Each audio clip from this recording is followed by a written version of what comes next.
ছেলে,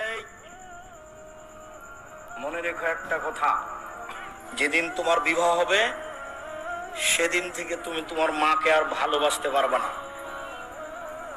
যেদিন বউ বাড়িতে আসবে সেদিনই তোমার মাকে আর তুমি ভালোবাসতে পারবে না। পরিস্থিতি তোমার উল্টে যাবে।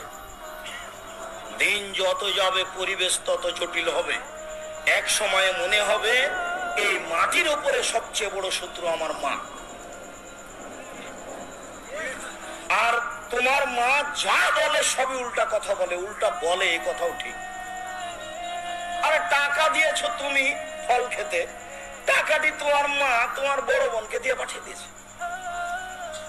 মা সেদিন যে টাকা দিলাম, ও টাকা খরচ হয়ে গেছে, কি করলেন?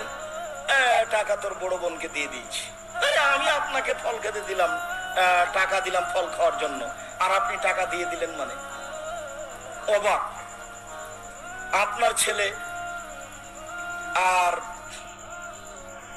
আপনার বড় ভাইয়ের বড় বোনের ছেলে এক জায়গাতে খেতে বসেছে, তো আপনার মা বড় মাছের টুকরা আপনার বোনের ছেলের পাতায় তুলে দিয়েছে। এইটা আপনার বউ দেখেছে এবার রাতে। হ্যাঁ, তোমার মা এরকম, তোমার মা তোমার বোনের ছেলেকে ভালোবাসে। আমি রান্না করলাম কষ্ট করে, বড় মাছের টুকরাটা তোমার বোনের ছেলেকে দিয়ে দিল, আমি এগুলো সহ্য করতে পারি না। কত কি!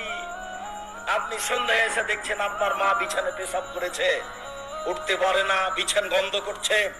আপনি বলছেন, হ্যাঁ তুমি আমার মায়ের বিছানা পরিষ্কার করনি, আমার মায়ের চাদরটা ধুয়ে দাওনি। তখন আপনার বউ বলছে, তোমার মাকে তুমি দেখো, তোমার মায়ের বিছানা তুমি পুরো পরিষ্কার করো। এই ঘরে ঢুকলে তোমার মা আমাকে অকথ্য ভাষায় গালি দেয়, আমি তোমার মাকে দেখবো মানে? আপনার মা অকথ্য ভাষায় গালি দেয়, এ কথাও ঠিক। নেন, এবার কি করবেন?